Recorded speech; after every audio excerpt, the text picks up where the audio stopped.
6 भाभियों ने मिलकर ननद के साथ ऐसा किया कि सुनकर आपकी आंखें खुली की खुली रह जाएंगी। एक गांव में 7 भाई बहन रहते थे। 6 तो भाई और 7वीं बहन, उनका नाम बबीता था। अब उसके माँ बाप तीर्थ यात्रा पर जाने लगे तो माँ ने भौजाइयों को बुलाकर कहा, तुम मेरी लाडली बबीता को सुख में रखना और कोई भी काम इससे मत करवाना। भौजाइयाँ कहने लगी, सासू जी, हम तो आपके सामने जो कुछ कहना हो कह देती हैं, पर आपके जाने के बाद हम कुछ भी नहीं कहती।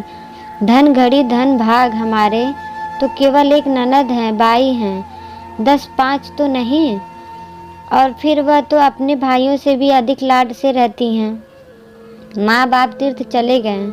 इधर सब भाई अपने अपने काम से बाहर जाते। एक दिन सब भाई इसी तरह बाहर गए हुए थे। भौजाइयाँ बोली, चलो हम सब मिलकर पीली मिट्टी खोद लाएं।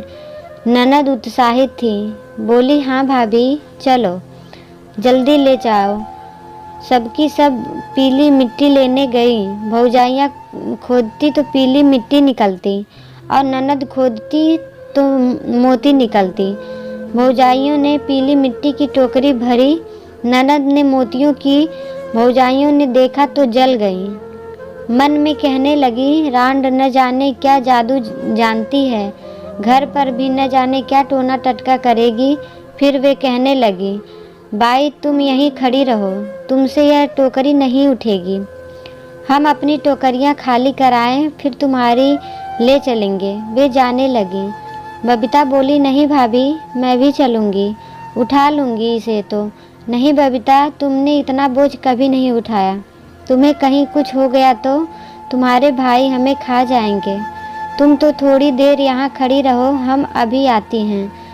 ननद बेचारी खड़ी खड़ी भौजाइयों की बाट जोहने लगी कि भौजाइयाँ अब आती हैं, अब जाती हैं। पर भाभियों के मन का कपट बेचारी क्या जाने।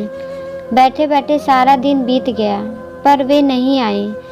सांझ हो गई। उसी समय वहाँ से साधुओं की एक टोली निकली। बबीता ने एक साधु से कहा, महाराज मेरी टोकरी उठवा दो। साधु ने देखा कि लड़की अकेली है। कहा, बच्चा तू यहाँ अकेली क्यों है? बबीता ने सब हाल कह सुनाया। मौका देखकर साधु उसे अपनी टोली में ले गया। बबीता रोने लगी, पर वहाँ कौन सुनने वाला था। कई दिन हो गए, साधु ने उसे कहीं नहीं जाने दिया। धीरे धीरे वह उसे छोटे मोटे गांव में भिक्षा मांगने भेजने लगा। अब वह सब घर बार छोड़ गई। साधु ने उसे उस गांव में जाने से मना कर दिया था जहाँ की वह रहने वाली थी। उसने कहा कि उधर तुझे कोई पकड़ लेगा, वहाँ भीख नहीं मिलेगी। डर के मारे वह बेचारी उधर नहीं जाती थी। एक दिन साधु बीमार था। बबीता को कुछ याद नहीं रहा और भूल से वह उसी गांव की गली में चली गई जहाँ की वह रहने वाली थी। उसकी एक भौजाई द्वार पर खड़ी थी। बबीता जाकर गाने लगी। 7 भाइयों की एक बबीता थी। उसे मिट्टी खोदते हुए जोगी ने पकड़ लिया। हे माई भिक्षा दे। भाभियों ने उसे देखा तो ललकार कर भगा दिया। वह सब भाइयों के घर होती हुई आखिर छोटे भाई के द्वार पर पहुँची। वहाँ भी उसने यही गीत गाया। इतने में उसकी माँ सामने आ गई। कहने लगी, बबीता तू क्या गाती थी, एक बार फिर से तो गा। उसने फिर से गा दिया। माँ की आंखों से आंसुओं की धार बहने लगी। बबीता की आंखें भी दबा गई। माँ सोच रही थी कि ऐसी ही मेरी बबीता थी। पीली मिट्टी खोदने समय खान में दबकर मर गई, क्योंकि भौजाइयों ने आकर ऐसा ही बताया था।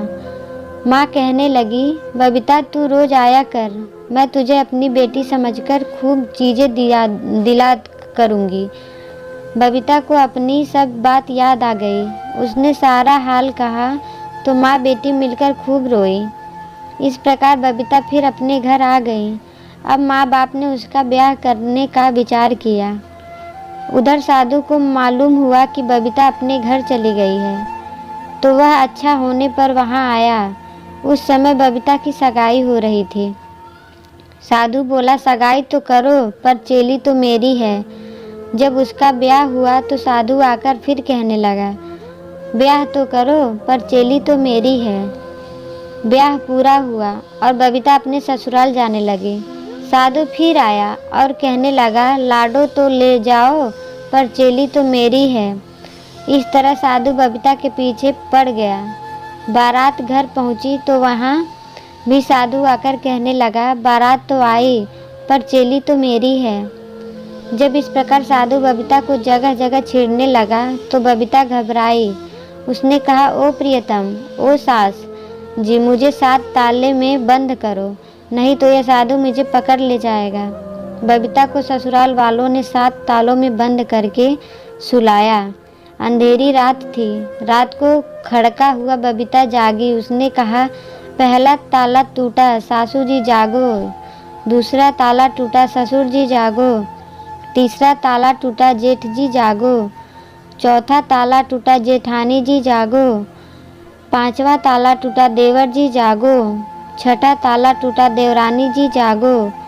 सातवां ताला टूटा, प्रियतम जी जागो। इस तरह बबीता ने सबको जगा दिया। उसी समय साधु ने 7वां ताला तोड़कर बबीता के कमरे में प्रवेश किया। सबने मिलकर उसे पकड़ लिया और उसकी ऐसी मरम्मत की कि फिर उसने कभी उस ओर आने का साहस नहीं किया। बबीता अपने घर में सास ससुर की सेवा करती हुई आनंद के साथ रहने लगी और उनकी 7 भाभियाँ जो थीं, आज तक उन्हें संतान का सुख नहीं मिला। उन्हें अपने कर्मों का फल संतान न पाने के रूप में मिला। किस्सा था सो पूरा हो गया। सुनने वाले बूढ़े हो गए। ये कहानी अच्छी लगी हो तो लाइक करें, अपने दोस्तों के साथ शेयर करें और हमारे चैनल पर नए हो तो हमारे चैनल को सब्सक्राइब ज़रूर करें। वीडियो देखने के लिए आपका धन्यवाद।